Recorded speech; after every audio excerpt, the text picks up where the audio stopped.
안녕하세요. 사연에 빠지다의 DJ 민영입니다.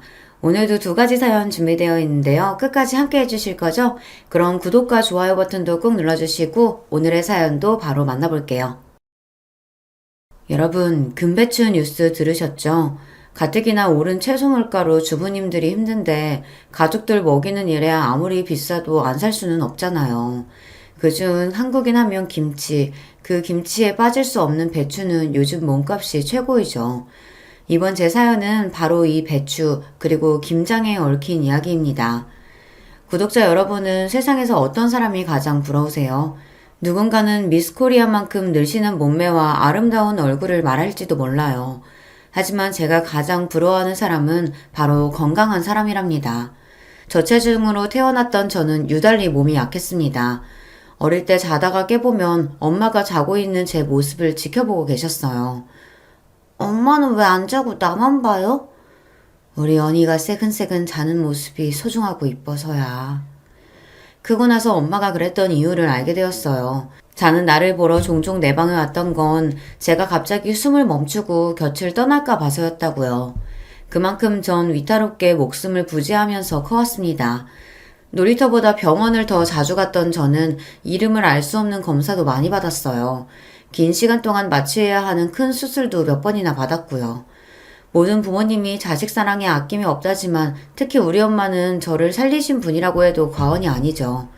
체력이 약하고 잔병을 달고 사는 저에게 평범한 일상도 쉽지 않았습니다. 학교에서 가는 소풍이나 체육대회, 심지어 수학여행은 꿈도 꾸지 못했거든요. 고등학교 1학년 때 우리 학년 친구들은 저마다 분주하고 신나 보였죠. 연희양, 이번에도 넌 못 가? 함께 수학여행 가면 재밌을 텐데 아쉽다. 이번에는 무슨 일이 있더라도 나 갈 거야. 학교하고 집에 오자마자 엄마를 졸라댔어요. 엄마, 제발 한 번만. 내 학창시절 친구들과 같이 여행 가는 거 이번이 처음이자 마지막이잖아. 응? 수학여행 갈 수 있게 허락해 주세요. 안 되는 거 알지? 네 몸 상태가 갑자기 어떻게 될 줄 알고 엄마도 없이 그 먼 데서 자겠다는 거야. 단식투쟁에 가며 며칠 동안 졸라서 결국 엄마는 백기를 들었습니다. 하늘로 날아가는 듯한 기분이었죠. 나도 평범한 다른 애들처럼 친구들하고 같이 추억 가질 수 있어. 들떠서 출발한 수학여행 일정은 예상보다 저에게 더 고됐습니다. 아침 일찍 일어나 운동장 구보를 하고 나서 화장실에 달려가서 바로 구토를 했어요. 오랜 시간 여행사를 돌아다니다가 마지막 산 중턱에 있는 석굴암에서 걸어 내려오다 보니 서늘한 기온과 체력 저하로 몸이 덜덜 떨려왔습니다. 결국 숙소로 돌아와서 저녁밥도 못 먹고 방에 누워 끙끙 앓았습니다. 친구들은 장기자랑한다고 다 나가고 혼자 방에 있으니 서러움이 극에 달했어요. 친구들은 얼마나 재밌을까? 나도 애들이 준비한 공연 같이 보고 웃고 떠들고 싶었는데 왜 이렇게 태어나서 작은 행복도 나에겐 어려운 거야? 왜? 그때 갑자기 숨이 가빠지고 몸이 발작같이 떨려왔어요. 호흡곤란에 빠진 저를 우연히 지나가는 학년 주임 선생님이 발견하시고 다른 사람들을 불러왔습니다. 그리고 몇 분 뒤 엄마가 와서 천식 호흡기를 제 코와 입에 대주며 옆에서 소리쳤어요. 숨 천천히. 하나, 둘, 하나, 둘, 침착하게. 호흡이 안정되고 정신을 차려보니 이상하다는 걸 느꼈어요. 어떻게 엄마가 이곳 경주 숙소에 계신 거지? 이 바보야. 네 몸을 누구보다 잘 아는 건 의사도 아니고 바로 이 엄마야. 혹시 무슨 일 생기면 바로 달려가려고 엄마도 경주에 와서 네 뒤를 따라다니고 있었어. 딸을 위해서는 뭐든 다 하실 법한 우리 엄마에게 감동했어요. 그 뒤로 전 괜한 고집 안 피우고 엄마 걱정시킬 일 하지 않는 착한 딸이 되고자 노력했어요. 무실한 딸 낳은 채로 우리 엄마가 얼마나 힘들게 살아왔는지 짐작이 가시죠. 만약 엄마가 신장이 필요하다면 제 신장 하나 떼어줄 것이고 간이식이 필요하면 제 간세포를 나눠줄 수 있습니다. 엄마가 나를 위해 모든 것을 희생하셨듯이 저도 엄마를 위해 뭐든지 다 할 수 있어요. 이렇게 커오다 보니 남들보다 여러모로 부족한 어른이 된 것은 사실입니다. 관공서나 학교에 관련되는 대부분의 대외적인 일은 엄마가 다 챙겨주셨거든요. 야, 너도 22살 어엿한 성인이야. 혼자 할 줄 아는 것도 연습해봐야지. 친구 서경이를 처음 만난 것은 제가 좋아하는 가수의 콘서트장이었습니다. 집 근처 지하철역에서 저와 같은 응원본을 들고 있는 또래 여자애가 바로 그 친구였어요. 아니나 다를까 그 애도 저와 같은 콘서트장에 가는 길이었고 심지어 옆자리였습니다. 같은 가수를 좋아하는 동갑 친구라는 공통점으로 우리는 그 누구보다 절친한 사이가 되었어요. 서경이는 탄탄한 체력을 가진 경찰대 학생이었어요. 외모나 풍기는 분위기가 영단판인 우리였지만 영혼의 단짝처럼 누구보다 서로를 아끼고 없으면 못 사는 사이였죠. 서경이는 몸이 약해 사회 경험이 미숙한 제가 발전할 수 있도록 채찍질도 아끼지 않았습니다. 단골 서점과 카페에 들어가는 것, 그리고 병원에 가서 진료받고 약 타오는 것 외에 혼자 할 수 있는 거라고는 없던 제가 혼자 옷가게에 들어가 점원과 대화하고 옷을 입고 사보는 거, 은행에 가서 통장을 처음 개설해 본 거, 도움이 필요할 때 경찰서에 들어가서 상황을 알리는 것까지 모두 그 아이 덕분에 경험하고 자신감을 쌓을 수 있었어요. 서경이 넌 경찰 돼서 어엿한 사회인 되었는데 정말 좋겠다. 난 집에서 글 끄적이는 거 말고는 사회에 이바지한 것이 없네. 왜? 돈 필요해? 부모님이 압박하셔? 우리 부모님이 아들 나한테 잘해주시지. 내가 이런 고민하는 것도 모르실 거야. 하지만 언제까지 아기처럼 부모님께 의지하고 살겠어. 나도 당당한 독립 해보고 싶고. 그럼 네가 써온 글들을 팔아봐. 작품도 세상에 나와야 그 가치가 바라는 거 아닐까? 난 책하고는 담을 쌓았지만 네가 쓴 동화를 보면 나중에 내 애한테 읽어주고 싶다는 생각이 절로 들거든. 저는 아동작가 지망생이지만 집에서 습작만 했을 뿐 아직 원고료도 받아보지 못했어요. 친구의 이야기에 힘을 얻은 저는 언론사와 출판사에 기고 희망 메일을 쓰기 시작했습니다.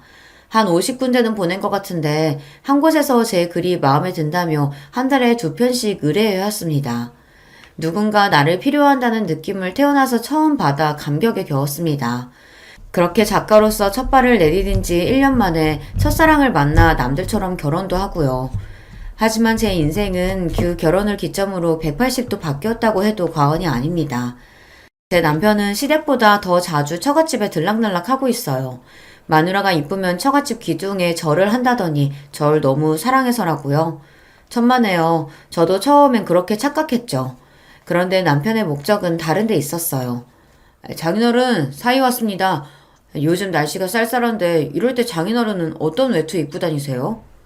그러면 친정아빠는 사이가 관심을 가져주는 것이 마냥 좋으셔서 여기저기 옷장을 열어서 당신 옷들을 죄다 보여주시죠. 한참 그 옷을 구경하던 남편은 몇 가지 골라서 아빠의 옷에 대해 이런 이야기를 늘어놨어요. 아니, 이건 버버리 거네요. 하지만 지금 장인어른에게 전혀 안 맞을 것 같은데 한번 입어보시죠. 그거 보세요. 사람은 나이에 따라 체형이 변한답니다. 게다가 그 색상은 장인어른의 주름만 부각돼서 더 나이 들어 보여요. 비싼 옷이라 중고로 버리긴 아까운데 어쩔까요? 이런 식으로 자기가 갖고 싶은 옷이 있다 싶으면 그 옷을 마구 깎아내리다가 아버지가 처치 곤란하실 테니 자기에게 버리라는 식으로 가져갑니다. 장모님, 제가 요즘 자꾸만 어지럽고 체력이 많이 떨어졌는데 오늘 저녁으로 뭐 좋은 거 없겠습니까? 아, 그래? 난 그런 줄도 모르고 불고기랑 김치찌개만 해놓아버렸네. 우리 사위 힘날 만한 게 뭐가 있나? 입에 당기는 건 있고? 생각해보니 오늘은 장어가 땡기네요. 저번에 창고해보니 10년 묵은 더덕주도 있던데 또 둘이 궁합이 기가 막히지 않습니까? 이렇게 엄마를 꼬드겨서 장어나 소고기 등 값비싼 음식들을 매번 얻어먹습니다. 빈손으로 친정집에 가서 두 손 가득 무겁게 집으로 돌아올 때면 남편의 기분은 그렇게 좋아 보일 수가 없어요. 여보, 당신이 우리 친정 편하게 여기고 부모님께 살가운 건 너무 고마운 일인데요. 연로하신 부모님께 매번 얻어먹고 이것저것 받아오니까 이제 좀 민망하네요. 다음번에는 작은 거라도 부모님 선물 좀 사가요. 아, 그런가? 아, 참, 당신 그 소식 들었어? 이번에 연예인 B씨가 또 바람 피웠다네?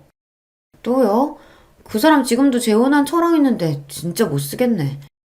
어찌나 능숙하게 말을 잘 돌리는지 저는 또 거기에 넘어가서 하던 말을 까먹곤 해요. 제가 좀 어리숙하긴 해도 바보는 아닌데 결혼생활 5년차가 돼서 돌아보니 그렇더라고요.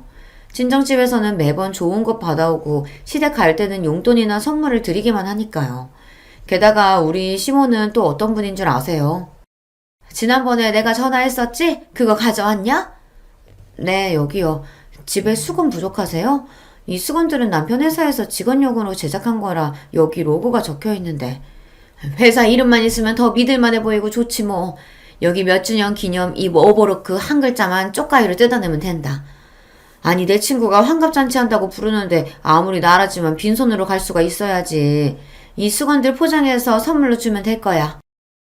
기념품 수건을 친구 선물로 한다니 정말 도가 지나치게 알뜰하신 분이죠. 아무리 그래도요. 환갑잔치면 좋은 곳에서 식사 대접받으실 텐데 수건 선물이라니 어머님 손이 좀 부끄럽지 않을까요? 어차피 수건 안 쓰는 사람이 어딨냐? 다 필요한 생필품을 그것도 새 것으로 주는 건데 뭐가 어때서? 공짜에 목숨 걸고 남의 경조사 챙기는 일에 지나치게 아껴서 주위로부터 인색하다는 얘기를 듣는 것이 남편이나 시모나 똑같습니다. 이런 사람들 사이에서 제가 하는 행동들 하나하나가 다 못마땅하다고 혼이 나요. 넌 우리 집 귀둥 뿌리채 팔아먹으래다. 아들 얘기 들어보니까 매달 책 따위 사는 명목으로 10만 원이나 쓴다더구나. 집에서 살림만 하는 애가 뭐 그런 쓸데없는 데에 돈을 펑펑 써. 저 명색이 작가예요. 도서관에서 구할 수 없는 책들만 사는 거라 최대한 아끼고 있는걸요. 그리고 집에서 놀기만 하는 거 아니고요. 매달 100만 원 이상은 버는데 좀 알아주세요, 어머니. 그래?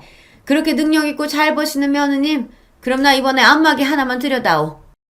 그렇게 결혼 생활을 하다 보니 저는 몸의 건강도 나빠지고 특히 불면증과 우울증이 찾아와 일상이 힘들었습니다.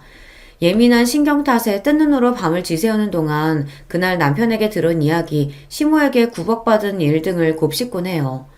남편은 제 속에 있는 얘기를 바로바로 꺼내놓으니 만사가 편한지 옆에서 들으랑 코까지 골면서 태평하게 잡니다. 나는 누구 때문에 잠도 못 드는데. 특히 남편이나 시모의 잔소리를 심하게 들은 날이면 나 자신이 그렇게 초라할 수가 없었어요.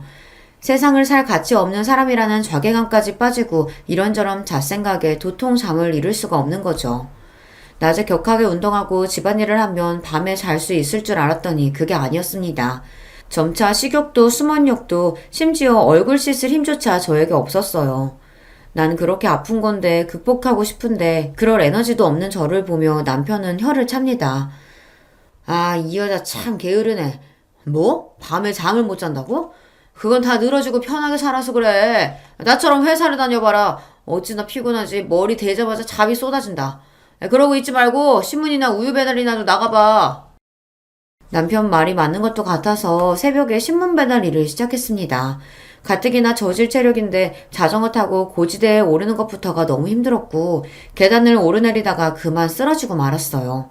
눈을 떠보니 병원 응급실 천장이 눈앞에 보였습니다. 망할 놈들. 입원한 것도 아니고 몇 시간 응급실에 있었다고 이게 얼마나 또 뜯어내는 거야. 당신 깨어났어? 나 어떻게 된 거예요? 분명히 신문 배달하던 중이었는데. 남편은 팔짱을 끼고 절 한심한 눈으로 내려다보며 그랬습니다. 살다 당신 같은 유리몸은 처음 본다. 앞으로 신문 배달이든 뭐든 몸쓰는 일은 하지 마. 그냥 지금처럼 집에서 끄적이면서 하던 일이나 하라고. 병원비가 더 나가게 생겼어. 집안 살림에 보탬이 되고 싶어서 내 약점을 극복해보고 싶어서 시작한 도전이었습니다. 그러다가 비록 병원 신세를 졌지만 그런 제 노력을 남편이 알아주길 바랬어요. 아니 적어도 쓰러진 아내의 건강을 걱정하고 나가서 일하라고 등 떠민 자신을 반성할 줄 알았습니다. 그런데 이 남자 왠지 병원비만 아깝다고 생각하는 것 같았어요. 저도 모르게 서러움에 눈물이 터져나와 소리내어 울기 시작했습니다. 남편은 그런 제가 미련하다면서 출근하겠다고 혼자 병원을 떠나버렸고요. 제가 쓰러졌다는 소식을 듣고 친정 부모님이 달려와 제 퇴원 준비를 도와주셨습니다. 그동안 불면증과 우울증에 시달려왔다는 고백에 엄마는 몹시 안타까워하며 바로 절 신경정신과 병원에 데려가셨어요. 의사와 상담하고 약을 먹으니 상태가 좀 호전되더군요. 하지만 약을 먹는들 완치되기는 글렀어요. 매일 내 신경을 건드리는 남편과 시모가 있는 한 말이에요. 아무래도 여러분 저 배필을 잘못 만난 것 같죠. 그런데 그 무엇보다 남편에게 실망스러운 것은 바로 자식에 대한 생각이었습니다. 사실 남편은 보기와 달리 성욕이 왕성한 남자였어요. 여기서 이런 말을 어떨지 모르겠지만 매일 밤, 심할 때는 하룻밤에도 여러 차례 한 적도 있는 현대판 병광세랄까요? 가뜩이나 체력이 약한 저는 그를 감당하는 것이 몹시 어려웠습니다. 그런데 그런 욕정에 찬 남자가 의외로 철저하게 조심하는 부분이 있었습니다. 바로 피임이에요. 여보, 나는 이 일이 아직도 익숙치 않아요. 그래도 당신을 사랑하니까 감내하는 건데 꼭 그렇게 피임해야겠어요? 당신 닮은 아들, 나 닮은 딸 이렇게 갖고 싶은데. 그러면 남편은 김샌다는 표정으로 돌아누워 이렇게 말합니다. 당신은 외동딸로 태어나서 풍족하게 지원받고 공주님처럼 살아봐서 뭘 모르지. 우리 집은 자식만 넷이야. 온 가족 입이 여섯이라고. 먹는 것도 입는 것도 차지하기 위해서 형제들끼리 피 터지게 싸우게 돼. 그게 얼마나 처절한 투쟁인지 알아? 게다가 요즘은 애 하나 대학까지 보내는데 2억이나 든다는 신문기사 못 봤냐고. 당신과 나 우리 둘이 먹고 살기도 빠듯한데 애가 무슨 애야. 아무리 설득해보았지만 남편은 요지부동이었어요. 결혼해서 가정을 꾸리는데 자식이 없다면 무슨 소용일까요? 저는 희생이 따르더라도 그만한 가치가 있는 일이 바로 출산과 육아라고 생각합니다. 단지 돈이 아까워서 자식을 낳지 않겠다는 남편만큼은 아무리 노력해도 이해할 수가 없었어요. 저런 인간이 뭐가 좋다고 내가 먼저 반해 결혼까지 온 건지. 지금이라도 내 발등을 찍어서 되돌이키고 싶은 마음이었습니다. 내 나이 28이던 때 그를 처음 만났죠. 남편과의 첫 만남이 어떠했는 줄 아세요? 친구 석영이가 근무하는 경찰서 근처에서 우리는 종종 점심을 같이 먹었습니다. 저야 시간이 자유로운 직업이고 그 당시 친구는 일이 한참 바빠서 점심시간에 수다 떠는 것이 서로에게 소중했거든요. 그날은 가을볕을 받은 나무가 알록달록 익어가는 좋은 계절이라 공원 벤치에 앉아서 샌드위치를 먹으며 한참 대화 중이었습니다. 그때 제 앞을 가로막는 그림자가 보였고 바로 고개를 들어보았죠. 외모가 너무나 제 이상형에 가까운 한 남성이 저를 똑바로 쳐다보면서 뭐라고 이야기하는 것이었어요. 그의 뒤로 따사로운 햇빛이 쏟아지고 나지막한 그의 목소리가 감미로워 전 눈을 제대로 뜰 수도 없었습니다. 단숨에 그에게 반했던 저는 그 남자가 하는 이야기에 귀를 기울였죠. 저기요, 제가 지갑을 두고 와서 그러는데 버스비 한 2천 원만 빌려주실 수 있을까요? 나중에 꼭 살해하겠습니다. 남편의 첫 대사를 듣고 이 남자 참 찌질하다 싶으시죠? 그때 저는 뭐에 홀려도 단단히 홀렸나 봐요. 그 남자 말을 인형처럼 따랐지 뭐예요. 지갑에서 돈을 꺼내주니 남자는 고맙다며 제 연락처를 물어보았어요. 그러면 전 그 남자의 지시대로 제 연락처를 술술 불러주었고요. 달콤한 꿈이라도 꾼 듯 몽롱하던 저를 깨운 것은 옆에서 쭉 같이 있던 친구였습니다. 얘 좀 봐라. 야야, 너 눈깔이 왜 이래? 정신 좀 차려봐. 석영아. 아까 그 남자 꼭 가수 이석훈 닮지 않았니? 너무너무 멋있었어. 얘가 뭐래? 너 눈이 삐었냐? 어딜 봐서 우리 석훈 오빠가 그런 남자랑 닮았다고. 눈 두 개 안경 쓴 것만 그거 하나만 닮았네. 그 찌질한 놈이 너한테 돈 갚는다는 빌미로 만나자고 해도 너 절대 만나지 마. 알았어? 친구는 남자가 별로라며 콧방귀를 꼈지만 이미 저는 그에게 콩깍지가 씌었고 제 눈에서는 하트 레이저가 나왔습니다. 친구가 예상했던 대로 그날 저녁 그 남자에게서 카톡이 왔죠. 다음날 퇴근하고 만나자는 그의 제안에 가슴이 방망이질 쳤습니다. 다시 만난 그는 여전히 어제처럼 멋있었고 절 보자마자 커피 한 잔을 내밀었어요. 어제 빌린 버스비 대신에 커피로 샀어요. 괜찮죠? 그가 내민 것을 받아보니 편의점에서 파는 캔커피더군요. 생각과 달라 조금 당황했지만 그래도 소탈한 그의 모습이 좋았어요.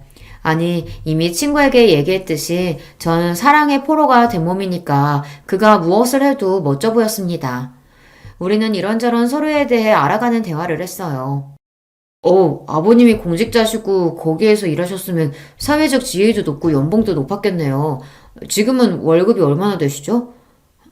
네? 제가 그런 부분은 관심이 없어서요. 부끄럽지만 아버지 연봉이나 그런 건 잘 몰라요. 그저 이 부족한 딸 하나 차고 넘치게 키워주실 만큼 넉넉한 편이긴 한 것 같아요. 외동딸이시라.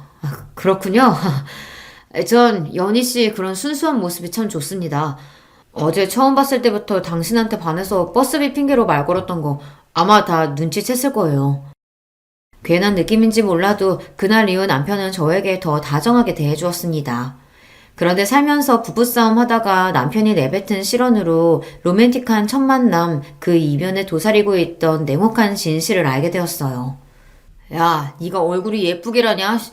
또 가슴은 남자처럼 납작해가지고. 뭐 네가 대단히 예뻐서 내가 들이대는 줄 알아? 너희 아버지가 공직자에 재산도 좀 있어 보였는데 외동딸이라고 해서 그래서 널 아내로 삼아야겠다 싶은 마음에 연애 시작한 거야. 지가 뭐 여자로서 매력이 넘쳐서 가만히 있으면 알아서 남자가 꼬인다고 생각해왔다니. 순진한 건지 착각 속에 사는 건지 원. 다른 여자들처럼 애교 부리는 법이나 살림 잘하는 법, 하다못해 밤에 남자 만족시키는 법이라도 좀 연구해보라고. 분명히 똑똑히 기억합니다. 결혼 1년차 때 술에 잔뜩 취해 들어온 남편에게 잠자리를 거부하자 그는 이렇게 말하고는 입은 옷 그대로 거실 소파에 엎어져 잠들었어요. 남편의 말이 믿기지 않아서 그 말이 이미 제 가슴을 갈기갈기 찢어버렸기에 전 그날부터 잠을 잘 수가 없는 거예요. 어찌나 충격이 컸는지 지금 이날까지 그 말이 토시 하나 까먹지 않고 다 기억이 난다니까요. 그렇지만 하늘도 무심하죠. 저의 불면증과 우울증이 극심해지기 시작한 사건이 생겼습니다. 그 일은 바로 우리 친정집의 몰락이었어요. 그러다 친정아빠가 은퇴하시고 노후 대비로 모으신 재산을 관리하시던 분이 돈을 몽땅 들고 잠적해버렸거든요. 당장 다달이 나오는 공무원 연금으로 부모님 생활비와 병원비 모두를 감당하기에는 빠듯한 사정이 되었습니다. 한순간에 재산 대부분을 잃고만 아빠는 지병까지 악화되고 마셨어요. 늘 긍정적인 언어로 가족들에게 힘을 실어주셨던 엄마도 점차 지쳐가고 얼굴에 웃음을 잃으셨습니다. 전 곧바로 남편이나 다른 사람들에게 친정집의 불행을 알리지 못했습니다. 벙어리 냉가슴 앓듯 조용히 지내다 결국 남편에게 사실을 얘기하고 말았죠. 자기야, 베트남의 다낭이라는 데가 진짜 좋다더라. 얼마 전 다녀온 이대리가 어찌나 자랑하던지 나도 곧 가겠다고 큰소리 뻥뻥 쳤어. 자기네 부모님 모시고 한번 가자. 자기가 말씀 좀 들어봐. 말이 모시고 다녀오는 거지 실제로 우리 친정 부모님께 그 비용 다 감당하고 우리도 데려가 주세요 하는 그 남편의 속내를 내가 모를 리가 없습니다. 미안한데 요즘 아버지 건강도 안 좋으셔서 어디 다니시지 못할 거야. 여행, 특히나 해외여행은 무리고. 에이, 그렇게 컨디션 안 좋을수록 바깥바람 쐬고 해야 더 좋아지시는 건데. 그러지 말고 장인어른한테 그만 좀 해. 왜? 그냥 우리 부모님한테 다낭 여행 보내달라고 부탁을 하지 그래? 그게 차라리 솔직하고 귀엽긴 하지. 남편은 좀처럼 큰소리 내지 않는 제가 이상해 보였나 봅니다. 당신 뭐 잘못 먹었어? 급발진하고 난리야. 알았어. 그럼 해외 말고 제주도라도 다녀오자. 이번 연휴 기간에 휴가 붙이면 나 4박 5일은 가능한데, 응? 사실 우리 부모님 망했어. 에? 그게 무슨 소리야 갑자기? 전 울면서 친정아빠가 사기당하고 모든 재산을 홀라당 날린 것이며 그 충격으로 쓰러지신 등의 일들을 모두 털어놓았습니다. 말도 안 돼. 경찰에 신고는 했어? 박사장 그 사기꾼 놈 잡아서 장인어른 돈부터 찾아야 할 거 아니야. 사기당한 뒤를 경찰서에 가서 접수했지만 거기서 그러더군요. 사고를 접수하고 수사야 해보겠지만 우리나라에서 잠적한 아니 중국이나 외국으로 이미 도주했을 사기꾼을 잡는 것은 하늘의 별 따기라고요. 설령 경찰에서 잡아다 재판에 넘긴다고 해도 실형 얼마 나오지 않기도 하고 뜯긴 돈은 아마 돌려받을 수 없을 거라는 비관적인 이야기였습니다. 사기당한 돈을 되찾을 희망 한 조각 남지 않았다는 얘기에 남편은 짜증을 확 내며 집에서 나가버렸습니다. 이렇게 힘든 상황에 놓여있다는 것을 알게 되면 제게 위로의 말 한마디 할 줄 알았는데 그런데요 그 사람 정말 무심해요. 우리 친정이나 내 걱정은 하나도 안 되나 봐요. 상심한 우리 부모님을 찾아뵙고 슬픔을 함께 나누기를 기대했습니다. 적어도 안부전화 한 통이라도 할 줄 알았거든요. 그렇지만 그는 날 위해 우리 친정을 위해 아무것도 하지 않았습니다. 아무것도요. 오히려 남편과 이 소식을 들은 시모까지 저를 사람 취급도 하지 않았습니다. 저에 대한 남편의 태도는 날이 갈수록 냉담해졌고 매일 어디 가서 돈 벌어오라는 압박뿐이었습니다. 상황이 이렇다 보니 제 우울증은 약을 먹어도 더 심해지기만 했지 어디 기댈 곳 없이 혼자 감내하고만 있었어요. 그리고 그해 여름 폭염으로 채소 물가가 훌쩍 뛰었는데 그중 배추값이 으뜸이었죠. 엄마, 요즘 배추 가격이 보통 비싼 게 아닌데 그래도 김장 하시려고요? 그럼 너희 아버지는 내가 직접 담근 김치 아니면 식사 못 하시는 분이잖니. 아무리 비싸도 할 건 해야지. 하는 김에 너네도 좀 나눠줄 테니 다음 주에 집에 와서 엄마랑 같이 김장하자. 가뜩이나 쪼들리는 사정에 비싼 김장김치를 내 것까지 해주신다니 엄마의 김장 소식에 더욱 마음이 무거웠습니다. 자식이 되어가지고 김장해서 드리지는 못할 망정 어려운 친정으로부터 계속 받기만 하는 자신이 그리 못나 보일 수가 없었어요. 그렇게 하염없이 엄마에게 미안하고 우울한 생각에 빠져드는데 시모의 전화가 왔습니다. 이런 기분으로 시모를 대하고 싶지 않았지만 전화를 놓치면 또 불호령이 떨어질 것이 뻔했기에 겨우 전화를 받았어요. 어머님, 안녕하셨어요? 안녕은 무슨? 니네 친정은 여전히 사기꾼 못 잡았다니? 네, 답답하지만 그렇네요. 아휴, 네가 네 애비 닮은 모양이로구나. 그 나이 먹고 어떻게 돈을 그렇게 관리하셨다니? 맹하게 사기나 당하고. 또 그 소리. 내 욕으로도 모자라서 친정부모님 욕하는 시모의 말은 정말 참기 힘듭니다. 전화한 건 다름이 아니고 이번에 김장해야 하는데 절임 배추 좀 사서 보낼 테냐? 저희도 돈이 없어서 김장 못하는걸요. 죄송해요. 저희 친정엄마가 김장하시는 거 도와드리고 몇 포기만 얻어온 걸 아껴서 먹을 계획이에요. 그래? 망해도 부자는 3년은 간다더니 뭐 사기당해도 먹고 살만한 돈은 있나 보네. 올해 물가도 비싼데 잘됐다. 그럼 가서 우리 집 김치도 얻어놓으라. 한 30포기 정도. 시모는 즐겁다는 듯 자기 할 말만 하시고 제 대답은 듣지도 않은 채 전화를 끊어버렸습니다. 하지만 없는 살림에 친정엄마는 절인 배추를 30포기만 사다 놓으셨더라고요. 같이 김장을 하고 나서 엄마는 저에게 주실 10포기를 김치통에 담고 계셨어요. 엄마, 우리 집 김치 그렇게 안 먹어요. 5포기만 주시면 돼요. 에이, 그래도 내 마음 같아서는 작년처럼 너 이 시댁 거랑 해서 50포기는 해주고 싶은데 미안하다. 이건 가져가. 그렇게 10포기의 김치를 담으면서 엄마의 배려에 감사하고 또 내 처지가 못나서 눈물을 글썽였습니다. 또 온다. 이 울보. 너도 나이가 이제 적지 않아. 얼른 김서방 설득해서 애 낳고 엄마가 되어봐야 저 여린 심성이 단단해지지. 소중한 김치통을 들고 집에 돌아와 보니 글쎄 시모가 이미 우리 집 안에 와 계셨어요. 아마 남편을 통해 현관 비밀번호를 알아내서 연락도 없이 무작정 들어오셨겠죠. 제가 이렇게 만만한 며느리예요. 너희 친정에서 김치 받고 온 거지? 아니, 그런데 왜 고작 그뿐이냐? 죄송해요. 아시다시피 저희 친정 사정에 30포기밖에 못 하셨어요. 그것도 저 먹으라고 10포기나 주신 거예요. 어머니께 5포기 나눠드릴게요. 이거라도 가져가세요. 너, 내가 분명히 우리 집에 30포기 가져오라고 일러두지 않았니? 이 시애미 말 무시해? 어머니, 정말 너무하세요. 우리 친정에서도 없는 사정에 이나마 챙겨드리는 거예요. 싫으시면 이것도 안 가져가시면 되잖아요. 가뜩이나 울적한 마음에 김치 내놔라 닥달하는 시모가 원망스러워 대꾸한 건데 바로 시모의 손이 제 얼굴로 날라왔습니다. 철썩. 2년이? 고작 김치 몇 포기 가지고 이 시애미 앞에서 건방을 떨어? 어디 더 대들어봐. 이번엔 뺨이 아니라 다른 거 패주마. 앞지르던 시모는 친정에서 받아온 김치통 모두를 다 들고 가셨습니다. 저는 도무지 이 상황이 믿기질 않았어요. 조금 감정적으로 어머니께 말씀드린 건 그래요. 좀 예의에 어긋났어요. 그렇지만 그 일이 뺨을 맞을 정도로 잘못한 건가요? 여러분, 제가 정말 그렇게 건방을 떤 걸까요? 그 뒤로 땅거미가 지고 밤이 찾아올 때까지 계속 식탁 옆 그 자리에 굳은 얼굴로 울기만 하고 멍하니 있기도 했습니다. 띠리릭 현관문이 열리는 소리였습니다. 남편이 퇴근하고 집에 들어온 것이었죠. 뭐야? 집에 있으면서 왜 집안 불도 다 꺼놓고 거기서 넋놓고 있어? 아까 당신 어머님이 나한테 무슨 짓 했는지 알기나 해요? 우리 친정 김치 덜 가져왔다고 내 뺨을 치시더라고요. 왜 나는 매번 친정 것을 당신과 당신네 집에 퍼다 나라는 사람이 되어야 하죠? 도대체 왜? 벌떡 일어나 분을 이기지 못하고 팔을 휘두르다가 식탁에 있던 우울증 약이 바닥에 떨어졌습니다.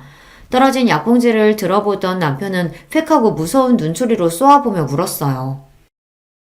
이 양 뭐야? 정신과? 너 정신병 들었냐? 말 함부로 하지 마세요. 정신병이라니. 요즘 스트레스가 심해서 우울증이 생길 것뿐이에요. 이게 다 당신과 어머님 때문에. 미친년. 정신병자가 할 핑계도 많다. 맹아 네가 그래도 데리고 살만했던 건 네 부모가 가진 돈이 있어서였어. 그런데 지금은 아주 산거지가 다 됐지. 이럴 때일수록 남편한테 잘하고 시부모님 공경할 줄 알아야지. 넌 상황 파악도 안 되냐? 아 됐어. 너 같은 거 필요 없으니까 이혼해. 이 집에서 나가. 아 빨리. 남편 말에 더한 충격을 받은 제가 정신을 차리고 보니 슬리퍼 차림에 핸드폰이나 지갑도 없이 집 밖에 나와 있었습니다. 이제 가을로 접어들어 쌀쌀한 날씨를 체감했지만 저에겐 아무것도 없었어요. 그렇게 1시간이 넘게 걷고 걸어 친구네 집에 갔습니다. 초췌해진 몰골이 된 절 보고 놀란 친구를 붙들고 밤이 새도록 그간의 일들을 그녀에게 이야기했어요. 제 이야기를 들은 친구는 마음 단단히 먹고 결단을 내리라고 조언했습니다. 얼마 동안 친구 집에 지내면서 고민하고 또 고민한 끝에 남편과 헤어지리라 결심했어요. 내 물건을 챙겨 나오기 위해 친구와 함께 집에 갔습니다. 집에는 남편과 시모가 식사 중이더군요. 결혼한 아들 집이 자기 별장이라도 되는 듯 내가 손수 만들어 놓은 반찬들을 꺼내 잡숫고 있는 모습이 꼴보기 싫었습니다. 여기는 우리 부부집이니까 어머님 마음대로 아무 때나 들어오지 말아주세요. 현관 비밀번호도 바꿀 거고요. 이 집은 내 아들 집이니까 내 마음대로 드나들 거야. 어차피 너희들 이혼한다면서? 그 얘기 듣고 아들한테 잘 생각했다고 했다. 돈도 없는 친정에 너 뭐 볼 게 있다고? 우리 아들은 더 알짜배기 재산 있는 집 딸로 잡아서 결혼시키면 된다. 웃기는 할망구네. 당신 아들 나이도 40이 코앞이에요. 젊지도 않은 놈이 게다가 지가 잘생기기라도 했나? 쥐꼬리만한 월급 나오는 중소기업 다니는 남자가 꼴에 부잣집 딸? 내 친구가 순진하니까 그나마 결혼해준 거예요. 현실을 직시하시라고요. 니 깎게 뭔데 며느리 옆에 딱 붙어서 그 알량한 입을 놀려대냐? 나요? 며느리 친구고 서울 동작경찰서에 근무하는 한경희입니다. 얼마 전 당신 아들 경유차에서 배출가스 단속했는데 배출 허용 기준을 초과한 일로 경고장 보내도 아직 정비나 점검을 하지 않았더군요. 그래서 벌금 부과했으니 납부해야 할 거예요. 계속 안 내고 버티다가는 가산세 붙어서 몇백만 원까지 불어나고 급기야 당신들 소유의 부동산, 동산 다 압류 들어갈 거예요. 아 그게 바로 너였냐? 내 차 몰래 단속해서 과태료 딱지 보낸 사람이? 웃기지 마. 누가 네 얘기 듣고 고분고분 따를 줄 알고? 내 피 같은 돈 절대로 한 푼도 못 빼내간다고. 오늘 당신 아버지 소유의 경유차도 점검하러 갈 예정인데 지금 그런 경찰관의 단속 지시에 따르지 않겠다는 얘기입니까? 그래! 어디서 굴러먹다가 온 기집애가 자기가 경찰이라고 구라를 치고 뭐 보아하니 며느리 사주받고 우리 겁박하러 온 모양인데 어린 판푼어치도 없는 소리. 네 뜻대로는 하나도 안 될걸? 내 남편 차 역시 손가락 하나 못 대게 할 거야. 계속 나불거리다가 봉변당하기 전에 어서 이 집에서 나가지 못해? 광분한 시모와 남편 때문에 급한 대로 제 집만 간소히 챙겨서 나와야 했습니다. 그리고 친구는 얼마 뒤 시부의 차 단속에 응하지 않고 공무집행 방해를 한 혐의로 200만 원의 과태료 딱지를 시댁에 또 보냈다고 했습니다. 그날 보니 네 남편이나 시모라는 사람들 정말 하나같이 형편없더라. 내 친구 팔자 망치는 인간들인데 내가 이걸로 끝낼 줄 알고? 지난번 과태료 미납한 내역들까지 싹싹 긁어 모아서 그 집 재산 압류하고 공매 처분 넘겨버릴 거야. 친구는 내 복수를 위해 시댁을 끝까지 추적해서 응징하겠다고 벼르고 있었습니다. 한다면 하는 친구니까 아마 그들은 계속 고통받을 것이 뻔해 보입니다. 10원 한 장도 아까워하는 이들이 과연 그 많은 벌금을 낼 때 어떤 표정일지 너무 궁금하고요. 그 상상만 해도 진짜 깨소금 맛인걸요. 그런데 얼마 뒤 서경이는 더 기쁜 소식을 안겨다 주었습니다. 연희야, 기쁜 소식이 있어. 내가 아까 강남경찰서에서 너희 사건 담당하던 형사님 연락받았는데 계좌 출금 시도하려던 사기꾼 그 박 사장 드디어 잡았대. 소식을 듣자마자 친정아빠와 저는 강남경찰서로 달려갔습니다. 그 사기꾼 잡았다면서요? 이제 우리 아버지의 돈 되찾을 수 있는 건가요? 네, 두 분 아주 운이 좋으시네요. 그놈이 마침 돈 세탁하고 해외로 도주하기 전에 잡을 수 있었고요. 취조 과정에서 그런 얘기를 하더군요. 다른 돈은 몰라도 여기 아버님 돈만은 돌려주고 싶다고요. 자기처럼 썩을 놈한테 인간적으로 잘해준 분이라 죄송하고 뭐 뵐 면목이 없다면서요. 정말 감사합니다. 모두 형사님 덕분이에요. 박 사장, 이놈아, 모질지도 못한 놈이 왜 그렇게밖에 살지 못했냐. 아빠는 그가 돈을 떼어먹은 것보다 십수년간 막역하게 지냈는데 배신했다는 사실이 더욱 아프다고 하셨습니다. 결국에는 자신의 잘못을 뉘우치고 아빠의 돈을 돌려준 일에 대해 인간적인 연민을 느끼신 모양이에요. 담당 형사는 우리를 흐뭇하게 바라보며 이런 이야기로 끝을 냈습니다. 저야 경찰로서 제 할 일을 한 거고 그보다는 한경이가 애 많이 썼어요. 자기서 일도 아닌데 지능수사과 동기랑 공주에서 범인이 계좌인 칠 시도 기다렸다가 바로 급습한 것은 참 대단한 거죠. 아무튼 한경이에게 참 장하다고 말씀 전해주세요. 나에게 표현하지 않았지만 내 친구는 박 사장을 잡기 위해 그간 애를 많이 썼던 것입니다. 나를 위해 애써주는 소중한 친구와 부모님이 있다는 사실을 이제야 깨달았어요. 시어머니나 남편처럼 나를 무시하고 이용해 먹으려는 사람만 있던 건 아닌데 이렇게 소중한 사람들을 외면하고 내 상처만 더 깊이 파고들며 우울증의 늪에 빠졌던 것입니다. 약해진 탓에 나쁜 마음도 먹으려고 했던 자신이 한심해서 견딜 수 없었습니다. 나에 대한 반성의 눈물이 흘러내렸습니다. 서경이의 활약을 들으신 부모님은 친구까지 집에 초대해서 우리만의 자축 파티를 열었습니다. 너는 연이랑 진배 없는 내 딸과 같다. 앞으로 살면서 우리를 네 부모같이 생각해 주렴. 그동안도 저 딸처럼 예뻐해 주셨잖아요. 아버지 장례식 때도 도와주시고 돌아가신 아버지 대신해서 경찰대 졸업식에 도와주시고 저희 집에 명절 선물도 보내신 거 알아요. 늘 그 은혜에 감사하게 생각하고 있어요. 그때 잔치집에 똥파리도 꼬인다고 훈훈한 대화 중에 갑자기 불청객이 들여닥쳤지 뭐예요. 우리가 날린 돈을 찾았다는 소식이 그새 시모와 남편의 귀에 들어간 모양입니다. 아이고 사돈, 정말이지 축하드립니다. 사기꾼 잡았다면서요? 그들의 방문으로 그 자리에 있던 모두의 얼굴이 굳어버렸지만 찾아온 손님이기도 하고 이혼하기 전 서류상은 가족이니 엄마는 그들을 집에 들이신 겁니다. 장인어른, 그럼 잃었던 돈은 다 찾으신 거예요? 그게 진짜 얼마나 되는 겁니까? 100억은 좋긴 넘지. 남편과 시모는 100억이라는 소리에 뒤로 넘어갈 듯 놀라워했습니다. 사돈이 부자인 줄은 알았지만 그 정도의 재력가이신 줄은 미처 몰랐습니다. 이제라도 돈 되찾았으니 얼마나 다행이에요.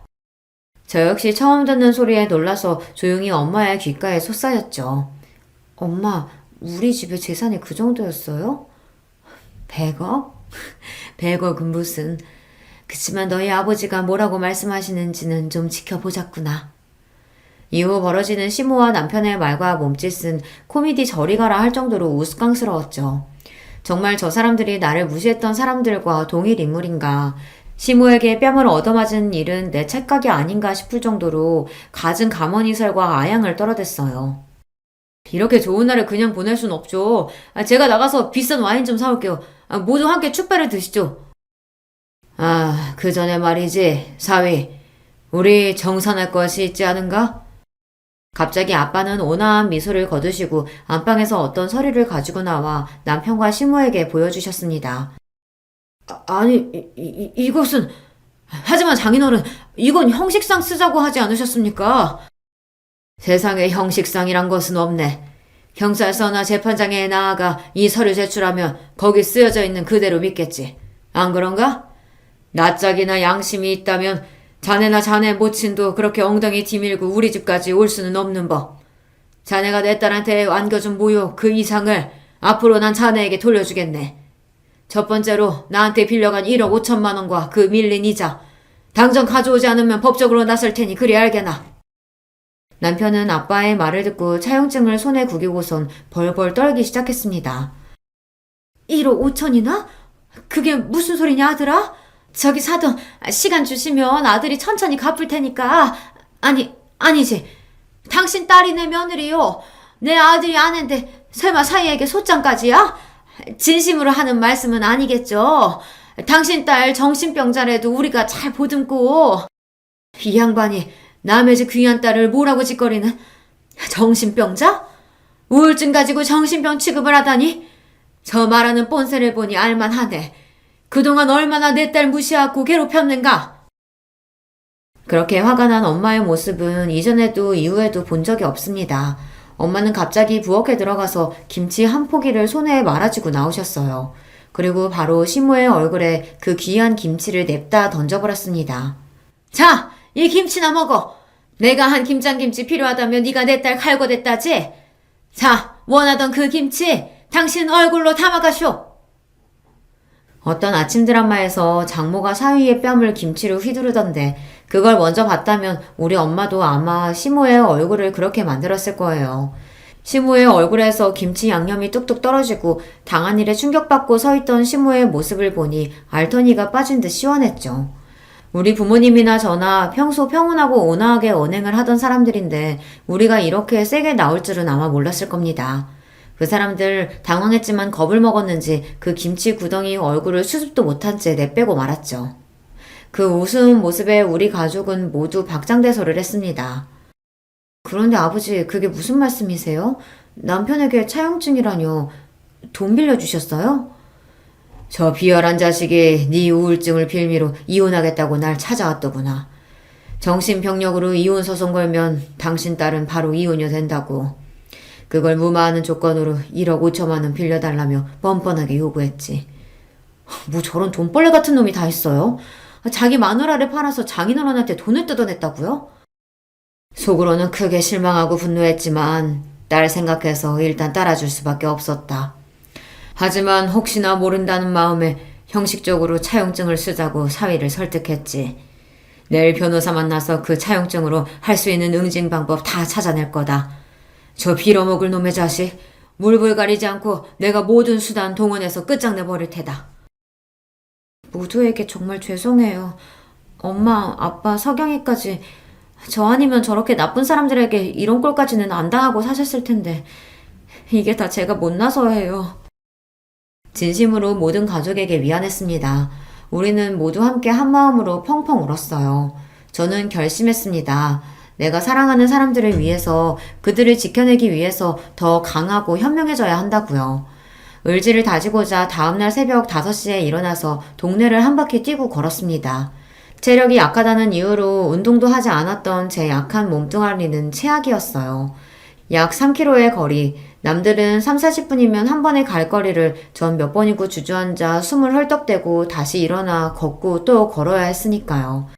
무려 1시간 반 동안 운동하고 온 저는 집에 들어와 탈진한 듯 쓰러진 뒤 미친 듯이 밥을 먹었습니다. 엄마는 제가 이렇게 먹성 좋게 잘 먹는 모습을 처음 봤다며 대견해 하셨어요.